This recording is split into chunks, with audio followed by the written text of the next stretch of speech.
La réelle politique à la sauce Trump a encore fait des émules. Le président américain n'y est pas allé de main morte avec Volodymyr Zelensky, qu'il qualifie de dictateur sans élection. Je le cite, ajoutant même qu'il ferait bien de réagir rapidement, sans quoi il n'aura plus de pays. J'adore l'Ukraine, mais Zelensky a fait un travail épouvantable. Son pays est brisé et des millions de personnes sont mortes inutilement. Mais pensez-y, un comédien au succès modeste, le président Zelensky a convaincu les États-Unis d'Amérique de dépenser 350 milliards de dollars pour se lancer dans une guerre qui fondamentalement ne pouvait pas être gagnée. Il refuse d'organiser des élections, il est lent. Et les vrais sondages ukrainiens, je veux dire, comment pouvez-vous être élevé quand chaque ville est démolie? C'est difficile. Que la seule chose pour laquelle il était vraiment bon, c'était de jouer Joe Biden comme un violon. Il les a joués comme un violon. C'est une expression que nous utilisons pour dire qu'il est plutôt facile. Des déclarations fracassantes qui viennent confirmer une fois de plus une réalité qui fait peur à l'Europe. L'allié américain sous pavillon républicain ne compte pas diaboliser Moscou. Loin de là. Sergueï Lavrov a d'ailleurs été convié à Riyad pour des négociations bilatérales sans l'Ukraine, sans les Européens. Loin d'y voir une opportunité pour la paix, ces derniers redoutent un affaiblissement stratégique du vieux continent et un remodélage en profondeur de l'ordre mondial. Mais cette crainte est-elle justifiée? La nouvelle proximité entre Washington et Moscou pourrait-elle redéfinir les rapports de force internationaux? Et surtout, quels seraient les perdants et les gagnants d'un tel basculement? Pour répondre à ces questions et décrypter ces bouleversements géopolitiques, merci d'être présent pour cette nouvelle édition de la Chronique internationale de Bertrand Badi, politiste et professeur émérite à Sciences Po.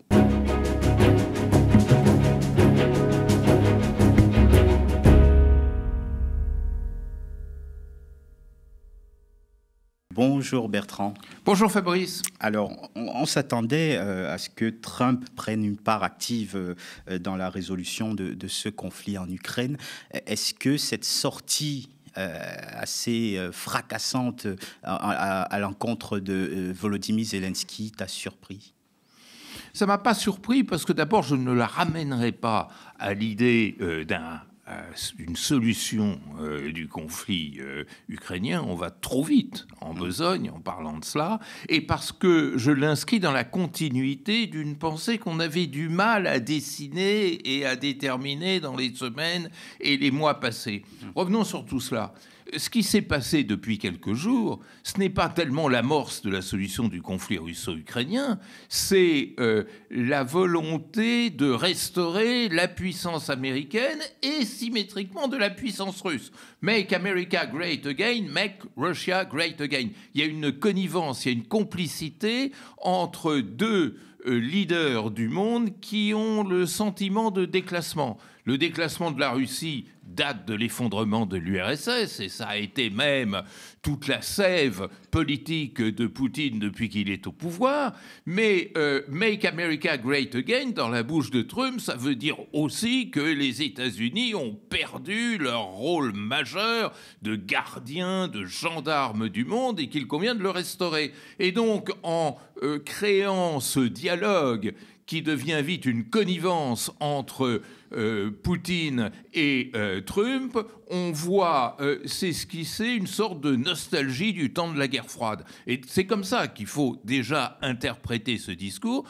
Il faudra ensuite se demander comment on peut éventuellement se brancher sur ce postulat dangereux, d'ailleurs, la solution du conflit ukrainien.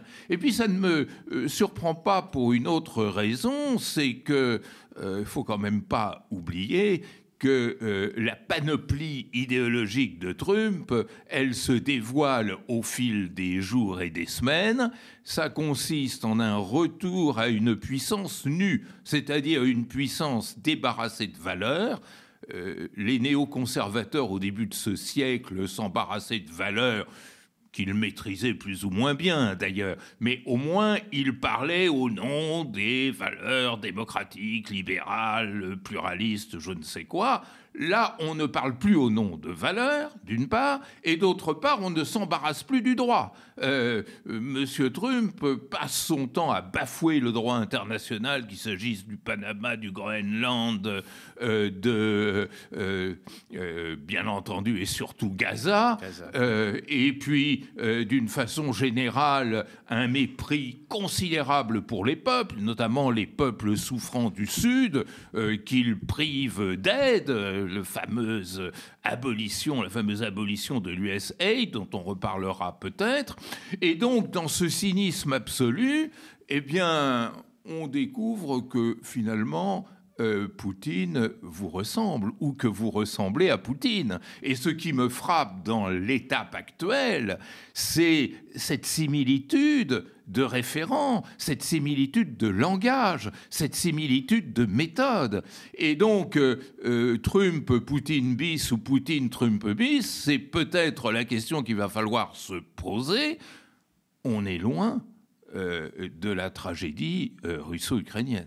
Je me fais un petit peu l'avocat du diable, mais cette guerre en Ukraine, elle avait l'air quand même de durer de manière quasiment indéfinie. Est-ce qu'il n'est pas temps qu'un chef d'État tape du poing sur la table et dise il faut arrêter et maintenant négocier les termes de cette fin, de ce cessez-le-feu? Fabrice, si tu tapes sur la table et dire il faut arrêter, rien ne s'arrête.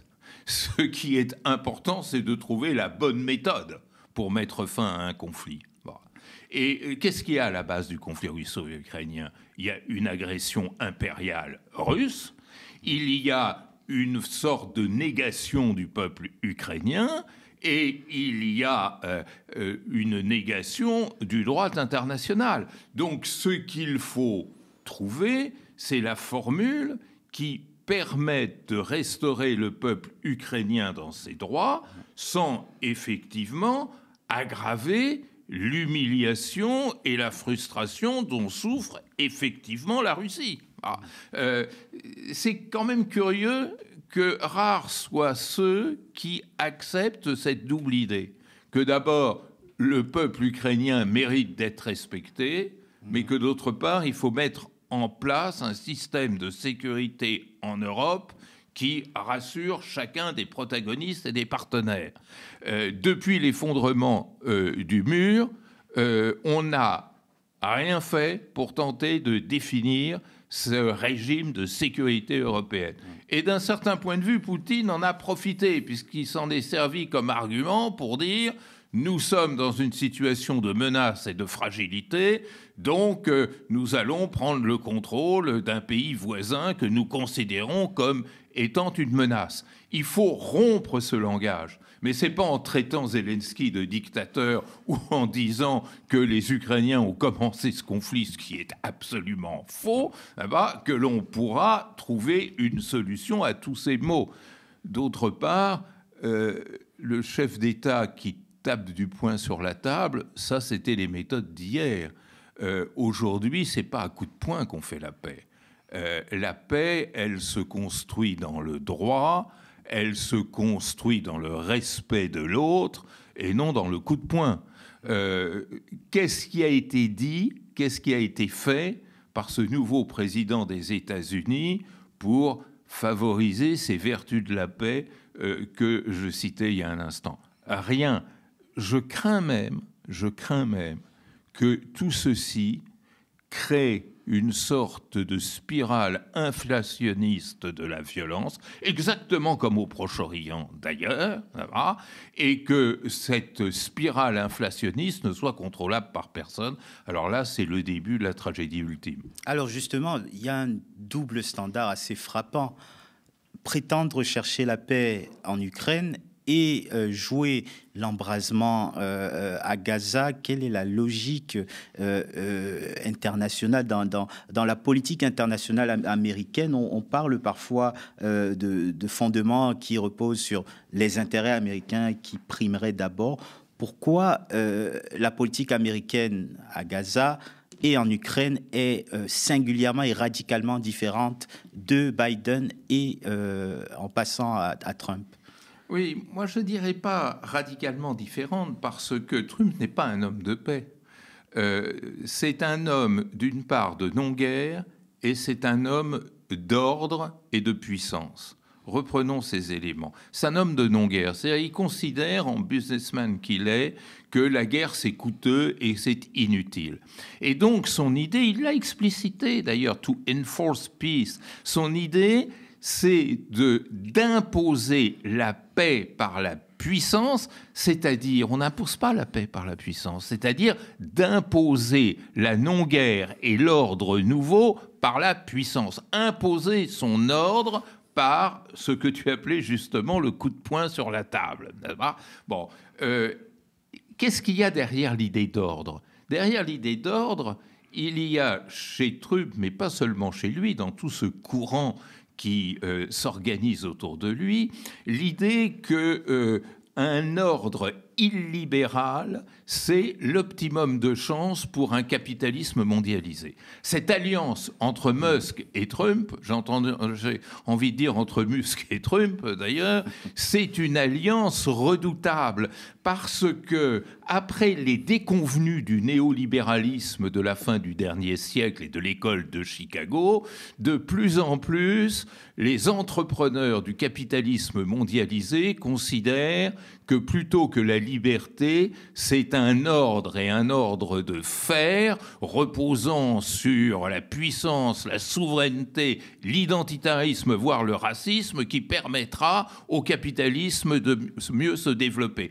Et ça, on le voit chez Musk, on le voit également dans le capitalisme indien, chez les oligarques milliardaires russes, cette connivence entre l'illibéralisme et un ordre qui est le paroxysme, l'acmé de la puissance et qui permet effectivement de discipliner les peuples. Et c'est ça qu'il y a de commun entre sa politique ukrainienne et sa politique israélo-palestinienne, ou israélienne d'ailleurs. C'est-à-dire l'idée, j'impose un ordre, et de cet ordre, on pourra tirer le maximum d'avantages pour construire cette économie mondialisée, ce capitalisme mondialisé qui avait échoué avec le néolibéralisme. Il ne faut pas l'oublier. Alors, ce déclassement dont tu parlais tout à l'heure, est-ce que ce n'est pas finalement ce que vit l'Europe aussi, qui se fait en quelque sorte marginaliser des négociations à Riyad et dans son coin essaye d'exister dans ce monde où on sent quand même que l'Europe décline? Alors, c'est un petit peu plus compliqué que ça. C'est-à-dire que, d'abord, l'Europe est aspirée par cette dynamique. C'est-à-dire que ce mouvement trumpiste que j'ai décrit, cette collusion entre l'illibéralisme politique, l'autoritarisme politique et ce capitalisme ultralibéral et mondialisé, il essaye de se constituer aussi un peu partout en Europe. C'est la raison pour laquelle M. Vance, le vice-président, va flatter l'AfD en Allemagne, qui risque de faire un très bon score aux élections législatives de cette semaine. C'est aussi la philosophie, entre guillemets, de l'extrême droite française. C'est également la pensée d'un Viktor Orban ou d'une Giorgia Meloni. Donc l'Europe est aspirée dans ce courant, et la grande idée de Trump et de ses partisans, c'est qu'effectivement l'Europe se réaligne, non plus en fonction des valeurs d'état de droit et de liberté qui étaient sa marque de fabrique pendant la guerre froide, mais en fonction de cet ordre en même temps traditionnel et autoritaire voulu par Trump. Deuxièmement, si l'Europe s'aligne, quelle sera sa part du gâteau? Et si elle ne s'aligne pas, qu'est-ce qu'elle risque? Voilà la grande question. Si elle ne s'aligne pas, c'est-à-dire s'il y a une résistance en Europe à cet illibéralisme, on va vers un conflit croissant entre les États-Unis et l'Europe. C'est absolument évident.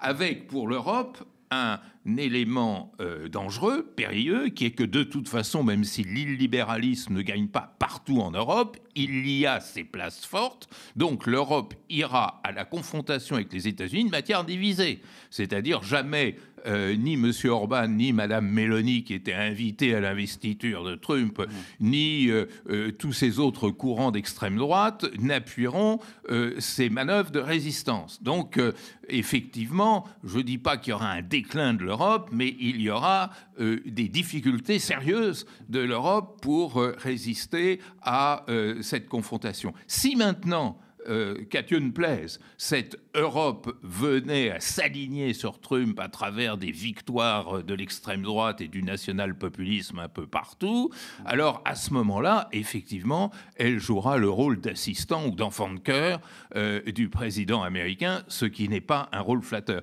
Donc on voit que, de toute manière, l'Europe est actuellement dans un dilemme dramatique et dans une situation difficile pour jouer un rôle sur la scène internationale. C'est aussi un peu le sens de l'histoire. L'Europe qui a été habituée à être le centre du monde pendant très longtemps, aujourd'hui regarde ce centre se déplacer. Oui, enfin, depuis 1945, les jeux sont faits, elle ne l'est plus. Il faut quand même voir que pendant la guerre froide, le face-à-face qui rend si nostalgique M. Poutine et M. Trump, c'était le face-à-face Moscou-Washington. Le général de Gaulle essayait d'introduire une petite musique souverainiste et indépendante. Ça n'allait jamais très loin. C'est-à-dire que l'Europe ne s'est pas relevée du second conflit mondial. Elle s'est relevée sur le plan économique. Ça reste une puissance économique et une puissance commerciale de tout premier ordre. Sur le plan politique, elle n'a jamais su se relever. Pourquoi ? La première raison, tu l'as donnée. C'est parce qu'elle n'arrive pas à comprendre qu'elle n'est plus au centre du monde et que le monde, comme le dit notre émission, n'a plus de centre. Et la deuxième raison, c'est qu'elle ne s'est jamais remise de la décolonisation. Elle n'a jamais su tirer les leçons de sa défaite face à plus petit ou plus faible qu'elle. Ce qui a conduit, par exemple, la France à une politique, une diplomatie postcoloniale absurde, qui s'est terminée dans ses relations avec l'Afrique dans une déconfiture complète, qui fait que l'Europe est non seulement affaiblie en Afrique aujourd'hui, et spécialement la France d'ailleurs, mais est affaiblie dans le sud global. Et même en France et en Europe, de façon générale, au lieu de reconnaître ces puissances émergentes, au lieu de reconnaître ce Sud global qui prend de plus en plus d'importance sur le plan économique, commercial, démographique et même diplomatique, eh bien, on continue dans le négationnisme. Lorsqu'en France, on parle du Sud global, vous vous faites conspuer en disant « ça n'existe pas ». Vous savez, quand on en est là, quand on commence à dire que l'évidence est trompeuse, eh ben, c'est effectivement le début de la vraie décadence. Est-ce que dans cette convergence entre Donald Trump et Vladimir Poutine, le mot-clé, finalement, ce n'est pas l'argent, le nerf de la guerre, parce que Donald Trump, on le sait, on le dit souvent, est un homme d'affaires, particulièrement. Les États-Unis, à travers lui, demandent déjà à l'Ukraine de dédommager en quelque sorte les États-Unis de l'aide fournie, dédommagement payable en droit d'exploitation des ressources ukrainiennes. Est-ce que ce qui rapproche Trump et Poutine, c'est pas l'intérêt économique particulièrement ? Je ne le dirais pas comme ça, parce que là, aspiré par une vieille théorie qui est le marxisme, et d'un certain point de vue, son contraire, le libéralisme, qui supposait le même déterminisme économique, est quelque peu dépassé par une réalité qu'il faut regarder en face. Et cette réalité en face, c'est cette interconnexion, cette interdépendance très forte entre l'économique et le politique. Quand je parlais tout à l'heure de l'alliance entre l'illibéralisme politique et le capitalisme mondialisé, je me gardais bien de dire qui instrumentalise l'autre. C'est un vrai couple, et un couple, contrairement à la plupart des couples, à parité. C'est-à-dire où chacun a une logique qui devient de plus en plus dépendante de l'autre. L'économique, le politique dépend de l'économique, ça c'est le vieux théorème, mais l'économique dépend de plus en plus du politique dans ce monde complexe. Et donc, je crois que les princes du jour, et notamment ceux qui sont pris dans cette spirale autoritaire, courent deux lièvres à la fois, le pouvoir et l'argent. Mais pas seulement l'argent et pas seulement le pouvoir. Vladimir Poutine, c'est le grand gagnant finalement de ce rapprochement. Et on sent bien qu'il y a une volonté d'être réhabilité d'une certaine façon. Il y a peut-être une rencontre Trump-Poutine qui s'annonce. Il va finir par être réhabilité sur la scène internationale. Alors, je n'en suis pas si sûr. Parce que ça, c'est du grand cinéma. C'est effectivement jouer la scène de la guerre froide.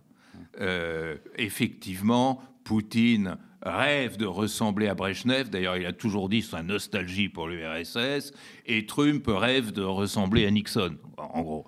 Le problème, c'est que le contexte n'est pas le même. Du temps du face-à-face entre Washington et Moscou, il n'y avait finalement que Washington et Moscou qui comptaient. Aujourd'hui, le monde est beaucoup plus complexe. Le Sud global n'a jamais été si fort. La Chine n'a jamais été aussi présente.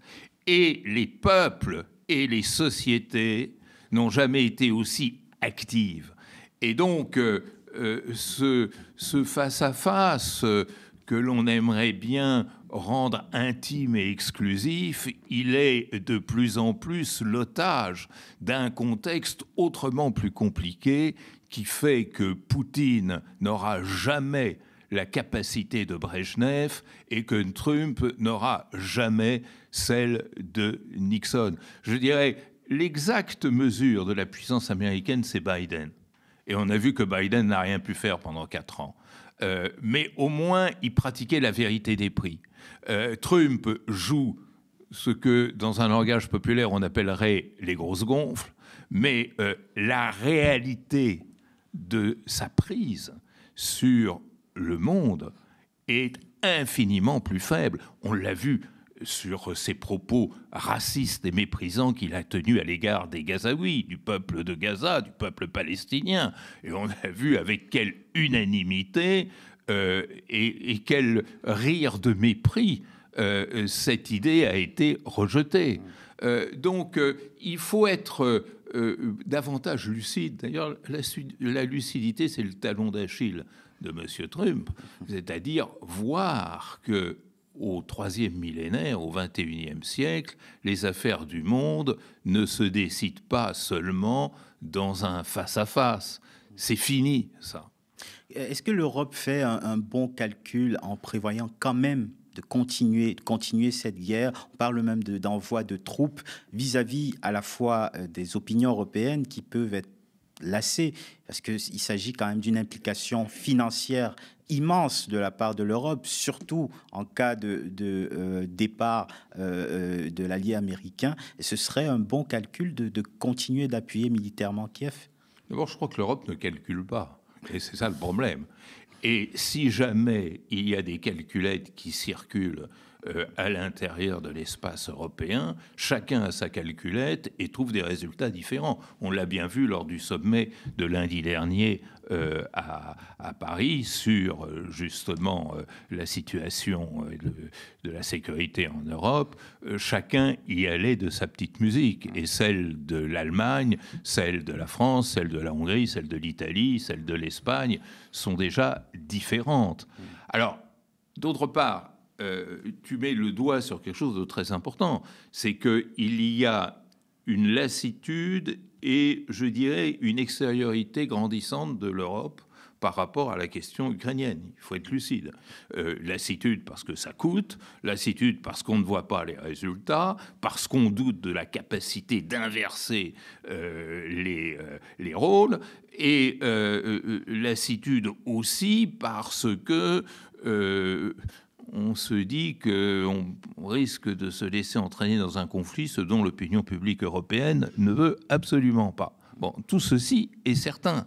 Mais tout ceci justifie ce dont on parlait au départ, c'est-à-dire non pas jouer avec ce conflit, mais trouver les bases d'une solution.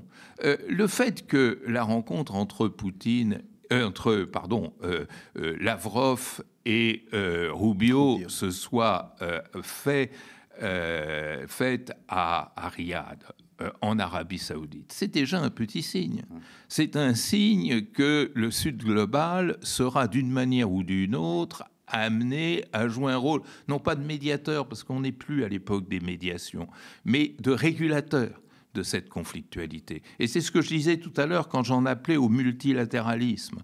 Peut-être est-ce là la bonne direction. Là, l'Europe peut peser, mais elle est encore trop divisée pour pouvoir avancer dans cette direction. D'ailleurs, la Russie l'a bien compris, puisqu'elle est très proche de ce Sud global, fait partie des BRICS. Il y a une force émergente que cette Europe centrée sur elle-même n'a pas vu monter d'une certaine façon au fil des décennies.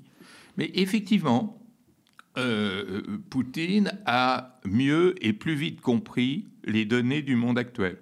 Et c'est en cela qu'il risque de rouler M. Trump. C'est-à-dire qu'il a très bien compris comment transformer ses défaites militaires, puisqu'il devait être à Kiev en 3 jours, n'est-ce pas, en février 2022, c'est ce qui se disait. Il a transformé ses défaites militaires en victoires diplomatiques en sachant mobiliser, sinon derrière lui, du moins à titre d'accompagnateur, les pays du Sud, les pays des BRICS, mais aussi l'Afrique. Rappelons-nous le fameux sommet de Saint-Pétersbourg, Russie-Afrique, qui a été un vrai succès.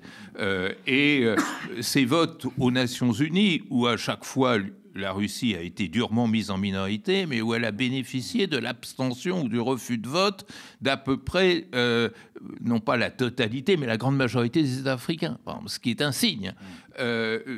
Or, nous sommes en Occident tellement sûrs de nous-mêmes que nous considérons que ce n'est pas la peine d'aller chercher des appuis ou des réconforts dans le Sud global. On est en train de le payer très cher. On n'a pas intérêt à un moment donné aussi à penser à la réconciliation. Je me permets d'évoquer ce sujet. La Russie reste quand même un pays proche historiquement de l'Europe. Est-ce qu'il faudrait réfléchir sur le long terme à un retour de cette relation, à retravailler cette relation?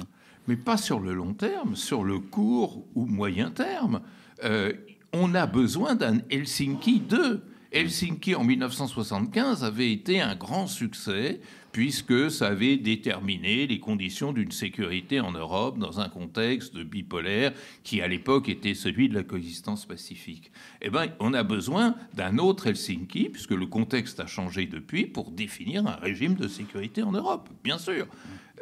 Le paradoxe, c'est que je me demande si M. Poutine le souhaite vraiment, parce que si on arrive enfin, ce qui est éminemment souhaitable, à intégrer la Russie dans l'Europe, ne serait-ce que parce que la Russie est européenne, à ce moment-là, M. Poutine perd son fonds de commerce, c'est-à-dire il n'a plus rien pour justifier de son autorité, qui est entièrement consacré depuis qu'il a été élu président à la, entre guillemets, restauration de la puissance russe. Donc, si cette aventure se termine, il se retrouve au chômage.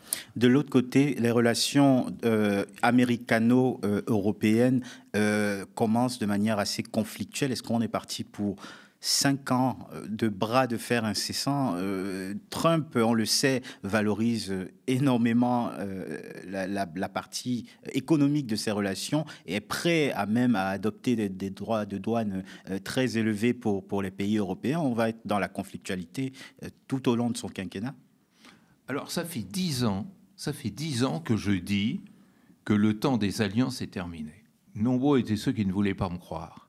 On était dans un monde surréaliste où une seule alliance militaire demeurait, c'était l'Alliance Atlantique et donc l'OTAN. Ce qui en faisait le contraire de ce qu'on voulait. C'est-à-dire, au lieu d'en faire un instrument de sécurité, ça devenait presque une menace, puisque cette alliance était perçue comme une sorte de Bastille dans laquelle les pays occidentaux cultivaient l'entre-soi et le mépris des autres, en quelque sorte. Et on voit que ceci, maintenant, est dit à voix haute. C'est-à-dire, on voit très bien que pour un monsieur Trump, l'Alliance Atlantique n'a plus aucune utilité, ne fait que représenter des coûts. Et on voit, c'est ce qu'on disait tout à l'heure, un Sud global qui vit en immersion dans un monde de très grande fluidité, c'est-à-dire un monde où les partenariats sont beaucoup plus souples, où ils sont davantage pragmatiques et changeants. Et c'est ça qui fait le succès diplomatique des pays du Sud, et c'est ça que Poutine a joué contre l'Occident tout au long du conflit russo-ukrainien. Il est temps que nous passions d'une grammaire de l'alliance à une grammaire du partenariat, et que nous considérions que l'optimum du partenariat, c'est un partenariat qui est ouvert à tout le monde. Mais il y a quelque chose de culturel derrière tout ça, qui reste quand même ce fond de mépris à l'égard de l'autre, qui est cultivé par l'entre-soi occidental, c'est-à-dire partenariat avec le Brésil, avec l'Inde, avec l'Afrique du Sud, avec le Nigeria. Mais quelle horreur, n'est-ce pas? Nous qui, du congrès de Westphalie au congrès de Vienne et à celui de Versailles, réglions à nous seuls les affaires du monde. Il faut casser cette vision, entrer dans la mondialisation au sens positif du terme et créer les conditions des partenariats universels.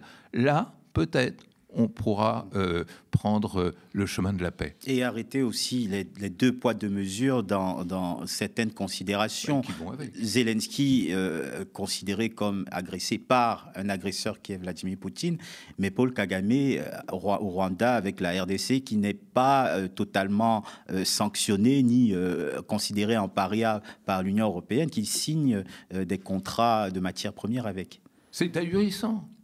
Kagame, c'est le Poutine de l'Afrique, et Netanyahou, c'est le Poutine du Proche-Orient. Il faut dire les choses clairement. C'est-à-dire, c'est la même grammaire. C'est la même façon de faire une confiance aveugle à la puissance et à sa capacité de tout résoudre, alors qu'on a vu que la puissance était de plus en plus impuissante. Mais si la puissance de Poutine est damnée par l'Occident, qui, à juste titre d'ailleurs, lui a opposé tout un ensemble de sanctions. Où sont les sanctions contre Paul Kagame? Où sont les sanctions contre Netanyahou?